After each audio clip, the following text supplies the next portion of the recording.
Allah Subhanahu wa taala berfirman, "Inna iddatas syuhuri indallahi 12 syahra." Bahwasanya Allah mempunyai bulan 12 bulan fi kitabillahi. Yauma khalaqas samawati wal ard.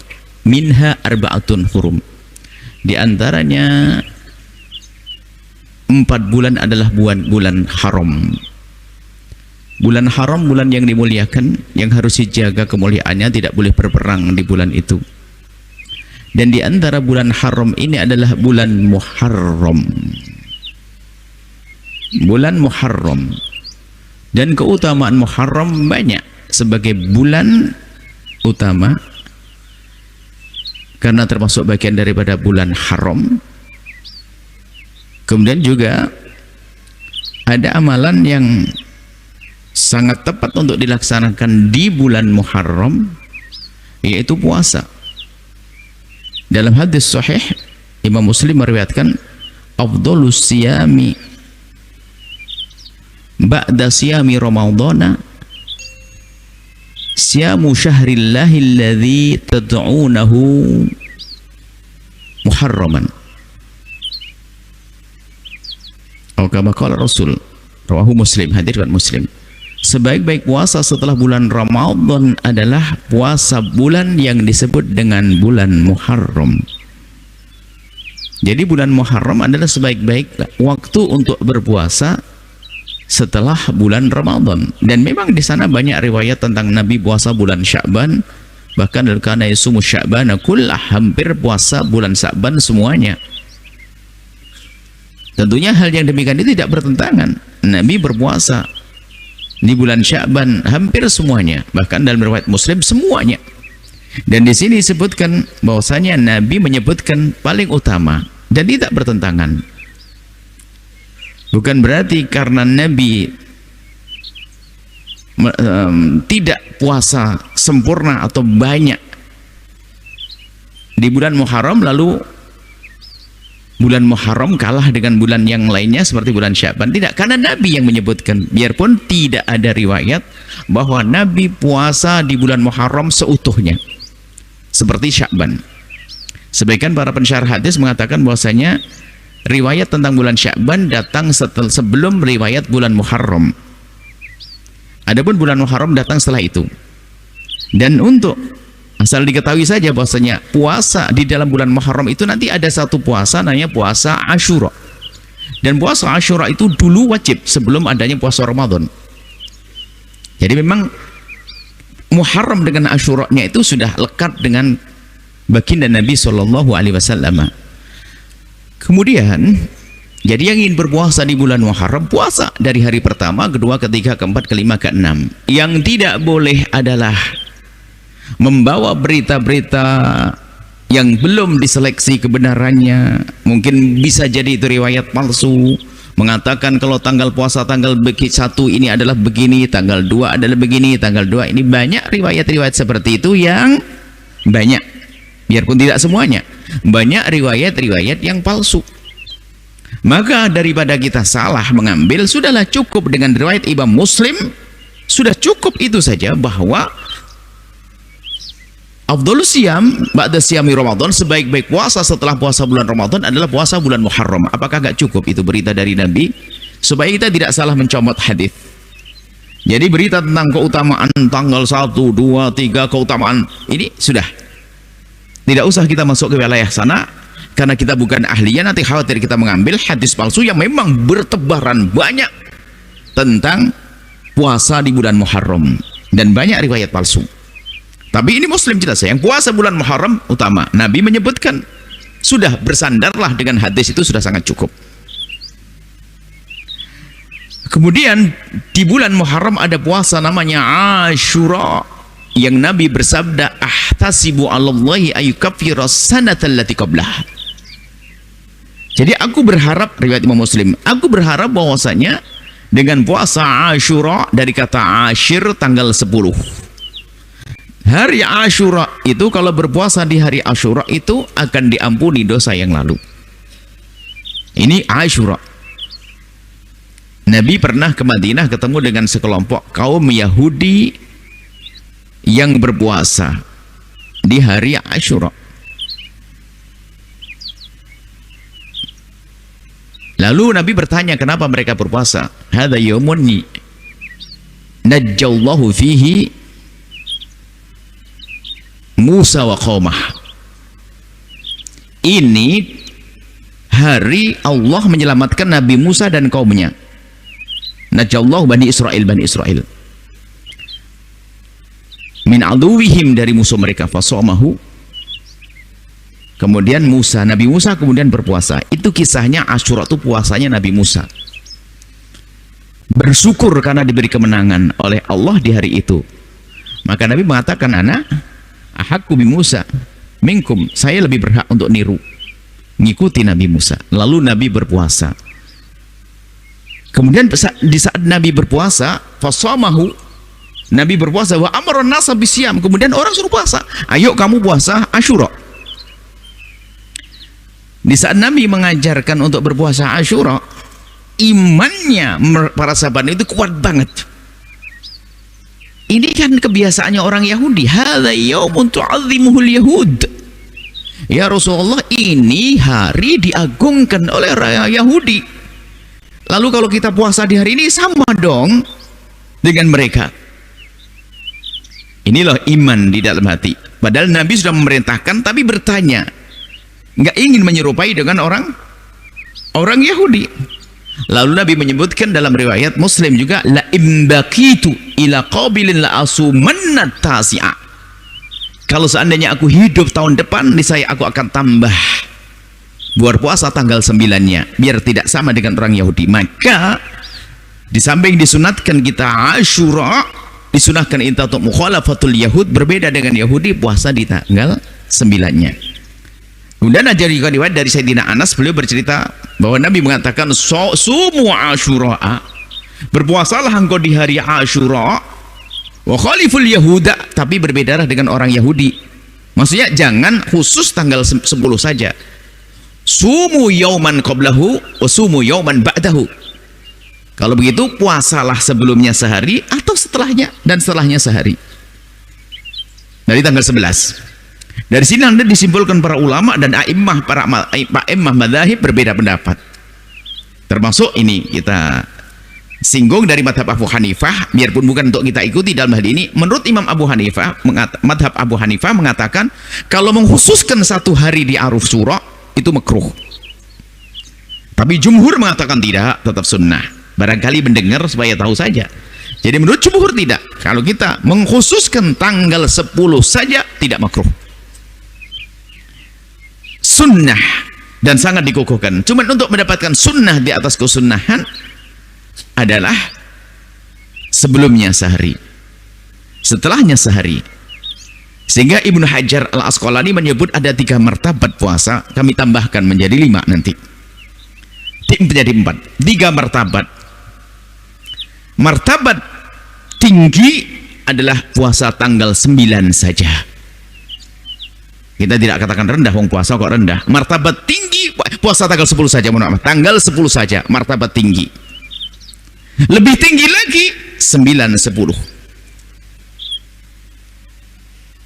Lebih tinggi lagi 9, 10, 11. Lebih tinggi lagi ditambah di hari-hari yang lain di bulan Muharram. Itu yang keempat.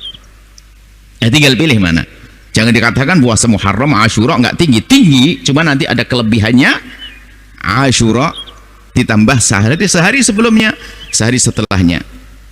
Seperti disebutkan dari Sayyidina dari riwayat Imam Ahmad ibn Hanbal. Jadi begitu. Maka dari itu sudahlah. Yang penting kita tinggal ngamalkan hari ini. Yang ingin puasa dari tanggal 1 silahkan, tapi jangan lupa gongnya adalah tanggal 10. Jangan 1, 2, 3, 4, 5, 6, 9 libur. Ya, ini salah. Kalau pengen libur yang lainnya, yang penting tanggal 10-nya itu. Untuk ditambah tanggal 9 sama tanggal 11. Kalau ternyata tanggal 9, 11 nggak bisa, pokoknya ditambahlah sehari supaya tidak hanya tanggal 10 saja. Itu saja insya Allah. Kemudian jangan mengkhususkan juga, ini adalah tradisi yang kadang merugikan. Sesaat seperti menguntungkan tapi merugikan. Mengkhususkan di bulan Muharram adalah hari anak yatim. Nah ini. Sehingga dibuat santunan anak yatim, dibagi-bagi duit 250.000, 200.000. Kalau bulan Muharram kita jadikan gebyar anak yatim, boleh. Tapi nyantuni anak yatim bukan saja di bulan Muharram. 100.000 setahun, belikan garam, diisep nanti garamnya. Ana wa kafil yatimi kahataini. Aku dengan penanggung kehidupan anak yatim seperti ini di surga. Kata baginda Nabi, dekat sekali. Ngerawat, bukan santunan setahun sekali. Bolehlah itu sebagai kebiar. Cuman kalau mengkhususkan itu sebagai hari anak yatim harinya setiap hari harus kita perhatikan. Bukan di hari Muharram saja, setiap hari. Mereka butuh makan setiap hari, butuh sekolah setiap hari. Bukan hanya di 10 di hari Muharram saja, apalagi 10, 11 Muharram dan seterusnya. Kemudian anak yatim ini dijejer, kepanasan, lupa tidak dikasih minum. Apalagi dengar berita bahasanya man ahabba ayyulayyan qalbuhu falyutri minhu yatiman falyamsah ra'sah. Kalau ingin dilembutkan hatinya, dekatkan anak yatim, usap kepalanya, tapi tidak dilanjutkan, diusap tok kepalanya, pusing kepalanya, kasih duit, kasih santunan. Memang mengusap maknanya kasih sayang dalam hadis tersebut. Tapi harus diperhatikan, memberi makan seperti yang makan, memberi pakan, itu kan lanjutan hadisnya, bukan diusap tok. Diberi pakaian seperti yang kita pakai, diberi makan kita makan, akan lembut hatinya. Ini masalah anak yatim, tolong peduli kepada anak yatim, bukan hanya di bulan Muharram. Akan tapi di luar Muharram mereka juga butuh makan, butuh minum, butuh sekolah dan seterusnya. Dan ingat, jangan zalim kepada anak yatim. Yang zalim pada anak yatim, ingat Allah bisa meyatimkan anaknya esok hari. Hati-hati. Jangan zalim kepada anak yatim, Allah bisa meyatimkan anaknya di esok hari. Berkasih sayanglah kepada anak yatim. Mungkin ada sebagian yang kesal dengan anak yatim, katanya nakal anak yatim. Enggak, anak yatim tidak harus nakal. Kalau kita kembalikan, kita lacak, kita rinci, kenapa anak yatim nakal? Oh, anak yatim nakal setelah abahnya meninggal, ibunya kan bingung cari uang. Kemudian sehingga anak itu kurang terawat, ibunya cari uang. Loh kok kenapa ibu cari uang? Karena kita tidak memperhatikan anak yatim. Yang salah tetap kita. Sebab kalau masih ada bapaknya, kan bapaknya kerja, barangkali ibunya masih menjaganya. Tapi sekarang ibunya bekerja, siapa yang jaga dia? Ibunya kerja cari duit, kita tidak memperhatikan anak yatim. Gimana gak nakal? Jangan salin anak yatim. Kemudian lanjutannya adalah jangan diyatim-yatimkan. Anak yatim sudahlah, ambil seperti anakmu, seperti anak kita, kita rawat, tidak usah diyatim-yatimkan. Sudah beli jajar, ini bapaknya tabrakan, kecelakaan di sana, ini bapaknya begini, apa ini setiap tahun sudah lupa diingatkan lagi, dijajar. Bahkan kalau perlu mentalnya itu dibesarkan, jangan sampai dia terus stempelnya di jidatnya, yatim, yatim, yatim, spanduk yatim, yatim, yatim. Mohon maaf. Bukan saja kita menjaga zahir jasadnya, jagalah batinnya, perasaannya. Jangan diyatim-yatimkan terus. Oh, ini anak sekolah di tempat yatim itu ya. Oh, di tempat yatim itu ya. Di tempat yatim itu ya. Mohon maaf. Anak yatim hebat dahsyat. Kalau kita jadikan dia untuk mesin uang bagi orang yang berbuat zalim sangat mudah. Siapa yang enggak terenyuh dengan anak yatim? Yang enggak sholat pun terenyuh, orang kafir pun terenyuh. Tapi jahat, yang paling jahat adalah memanfaatkan anak yatim untuk kepentingan dirinya. Dan itu ada. Kalau yang kita membaca kisah pada zaman dahulu sudah ada memanfaatkan anak yatim. Karena apa? Di saat kita bercerita tentang anak yatim, orang terenyuh. Apalagi dihubungkan dengan anaknya sendiri membantu.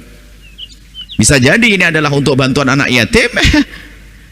Yang kaya ustadznya, anak yatimnya termakan kerupuk, ustadznya paha ayam 3 langsung dimakan. Hati-hati. Anak yatim, sehingga kalau pembahasan urusan anak yatim, yang merawat anak yatim hendaknya orang kaya. Kalau tidak kaya merawat anak yatim boleh, tapi hati-hati. Wal ya'kul bil ma'ruf. Kalau yang makan dengan mereka boleh. Saya fakir, merawat anak yatim, saya boleh makan dengan mereka. Tapi ma'ruf itu ma'ruf ada artian uruf, maksudnya sesuai umumnya makan. Dia makan apa, saya makan seperti itu. Atau bil ma'ruf dengan cara yang benar, jangan berlebihan, nanti kalau saya kaya saya ganti lagi. Tetap hati-hati. Jangan labelnya anak yatim di pondoknya, di madrasahnya, di rumahnya, duit banyak, yatimnya nyungsep terus. Anting istrinya double. Hati-hati, ini urusan dengan Allah.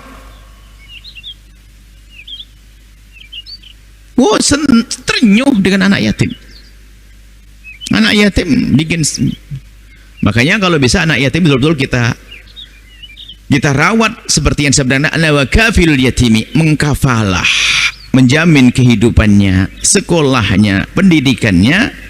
Dan di antara pendidikan yang paling diutamakan adalah pendidikan akhirat. Jangan hanya memberikan pendidikan dunia tapi tidak diberi pendidikan akhirat. Hei yang merawat anak yatim, hati-hati. Jangan sampai anak yatim hanya Anda pintarkan urusan dunia lalu tidak kenal Allah. Apa yang terjadi saat itu? Ketahuilah, jika anak yatim itu kemudian dia bodoh, tidak ngerti, tidak punya ilmu, tidak sempat sekolah, kalau dia berbuat jahat paling nyuri jemuran, nyuri mangga. Tapi kalau sudah Anda sekolahkan tinggi-tinggi, tidak Anda kenalkan Allah dan Rasulnya, kalau berbuat jahat apa kira-kira yang dilakukan? Dan itu semua akan ditumpangkan kepada Anda, hai hamba Allah. Jangan hanya mau ngambil-ngambil saja tapi tidak berpikir panjang, merawat, menyantuni tapi tidak tahu mau dibawa kemana dia, malah tambah dosa. Tapi ingat, kalau Anda serius menghantarkan mereka pada kemuliaan, memuliakan mereka di rumah Anda, maka sungguh Anda mulia bersama baginda Nabi Shallallahu Alaihi Wasallam. Kemudian juga tidak serta-merta Anda bawa ke rumah Anda, akan tapi menjamin kehidupan dia. Bisa saja Anda masukkan ke pesantren, sebuah tempat yang aman. Kalau bawa ke rumah Anda belum tentu aman kok rumah Anda. Anak yatimnya laki, anak Anda perempuan. Bisa saja Anda malah membuat racun di dalam rumah sendiri. Harus waspada ini, jangan asal comot saja. Jadi ada ilmunya ini semuanya. Yang dia tidak punya ilmu masalah sesat. Dan tidak perlu diadopsi lalu nasabnya dirubah menjadi kita. Enggak.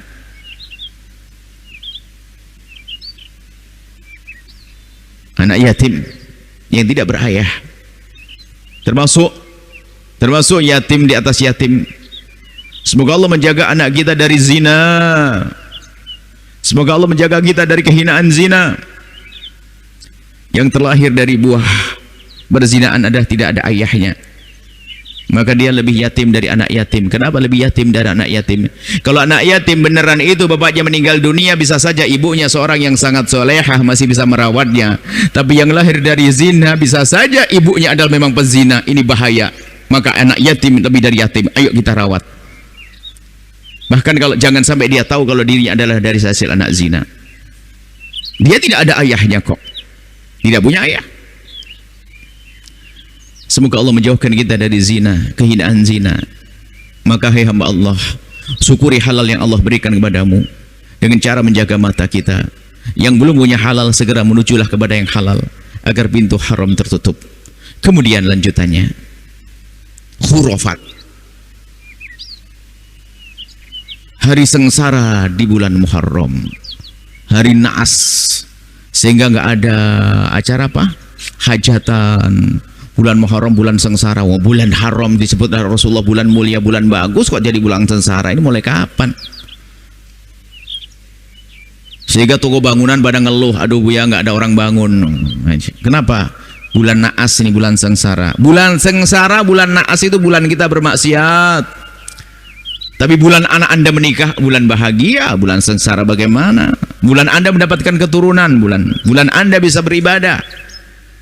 Jadi jangan percaya dengan bulan-bulan semacam itu. Tidak ada bulan naas, bulan kapit ada lagi nanti ya. Bulan naas kok banyak banget. Bulan hebat kok jadi bulan naas, bulan sengsara. Ini yang harus kita hadirkan. Yang mau nikah bulan Muharram, pilih bulan Muharram nanti. Pilih Muharram. Nggak ada. Pilih Dzulqa'dah, bulan kapit ya, bulan kecepit katanya. Ya, kecepit antara dua hari raya. Betul-betul, hari raya Idul Fitri, Dzulqa'dah, Dzulhijjah, betul. Hari kecepit di antara dua hari raya. Makanya di hari itulah aku akan berhari raya. Jomblo jadi pengantin, gitu aja, jangan malah dihindari. Membangun keyakinan yang benar. Kenapa dibatalin nggak jadi mantu di hari Muharram? Harus ingat, ada. Silahkan kapan saja. Hari Allah itu baik semuanya. Apalagi disebutlah Allah. Arba'atun hurum, di dalamnya adalah bulan Muharram itu. Kemudian ada satu isyarat singkat ya, waktu Nabi ingin berpuasa di tanggal 9 untuk berbeda dengan orang Yahudi, maka Sayyidina Umar pun juga demikian waktu itu. Di saat penanggalan kita tuh kok sama dengan orang di luar Islam, maka Sayyidina Umar bersama sahabat yang lainnya ingin membuat penanggalan yang spesial. Lalu dicetuskanlah penanggalan baru, yaitu tahun Hijriyah. Yang disebut tahun Hijriyah itu adalah ditetapkan pada Sayyidina Umar dalam irama untuk membuat penanggalan yang berbeda dari yang lainnya, dalam irama berbeda. Maka dari itu yuk, niat Sayyidina Umar ini harus kita dukung. Maka gebyar tahun baru Hijriah harus kita besarkan. Jangan sampai kita membesarkan tahun baru yang lainnya. Ini perlu juga dites, biarpun Anda tidak perlu menjawab beneran, takut kecewa.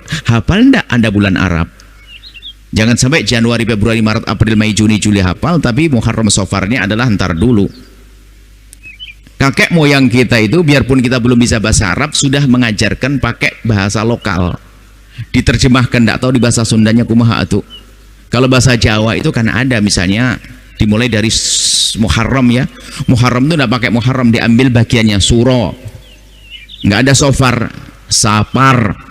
Nggak ada maulid, Rabiul Awwal, mulut, ba'da mulut, Jumadil Awal, Jumadil Akhir, sudah dirubah semua. Tapi ketemu judulnya Rajab, nggak ada Rajab, Ruah, Saban tuh, Poso, Sawal, Selo, Besar, Suro lagi. Nah, ini yang Jawa. Yang Sunda mah sebutlah. Itu yang perlu kita uri-uri, yang kita rawat. Baik, semoga Allah merindukan kita kepada sunnah baginda Nabi sallallahu alaihi wasallam ya. Tanpa mencela kita. Kita mengagungkan syiar Muharram, syiar tahun baru Hijriah, agar kita kembali kepada tahun ini dan bulan Hijriah. Sebab hukum-hukum di dalam syariat Islam ini ada hubungannya dengan bulan Hijriah. Haji bulannya Hijriah, puasa Hijriah, hitungan-hitungan dalam urusan-urusan sumpah dan sebagainya, kafaroh dan sebagainya, hitungannya cara Hijriah. Jadi bulan Hijriah adalah bulan untuk ibadah. Jangan sampai kita tidak mengerti bulan Hijriah. Sudah waktunya. TK yang punya TK, SD yang punya SD, SMP punya SMP, madrasah, ayo kita budayakan kembali. Dan kalau perlu sudah kita tulis, kita dahulukan bulan Hijriah dulu, baru bulan Masehi. Biar bulan Hijriah, bulan Masehi, bulan Hijriah, bulan Masehi. Membiasakan, diniati untuk mengangkat syiar. Biarpun kalau ada orang mendahulukan bulan Masehi, ya enggak, bukan sesuatu yang haram dong. Hanya kita akan punya misi mengangkat syiar agama kita, seperti itu. Baik, ini saja yang bisa kami hadirkan. Semoga Allah memberikan pada kita ilmu yang manfaat.